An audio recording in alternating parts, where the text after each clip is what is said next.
వస్తాడు పప్ప వస్తాడు.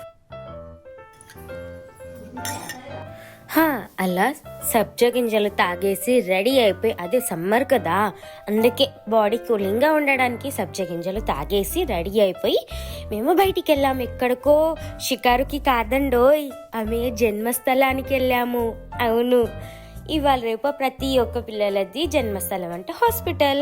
అదే అండి, నా డెలివరీ అయినా గైనిక్ హాస్పిటల్కి వెళ్ళాము నా రెగ్యులర్ చెకప్కి. అమ్మకి మొత్తం తను ఎక్కడ పుట్టింది ఏంటి అని మొత్తం చూపించేసి, తర్వాత నాకు బ్లడ్ టెస్ట్ కోసము బ్లడ్ తీయంగా ఈ వీడియో తీసాము. ఆమె ఏడుస్తుందా, వద్దంటుందా, షాక్ అవుతుందా, ఏం చేస్తుంది అని చూద్దాము అనేసి వీడియో తీసాము. పాపం తను కొంచెం భయపడిపోయినట్టుంది, వితౌట్ ఎనీ ఎక్స్ప్రెషన్. ముందు వేరే వాళ్ళకి తీయంగా చూసింది, భయపడింది. సో వితౌట్ ఎనీ ఎక్స్ప్రెషన్ అలా చూస్తూ ఉండిపోయింది. తర్వాత పడుకుండిపోయింది రిజల్ట్స్ వచ్చేదాకా వెయిట్ చేసి చేసి చేసి. పాప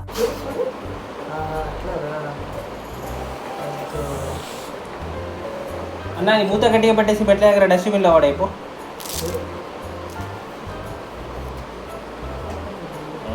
నవ్వలే ఏం చేయలే.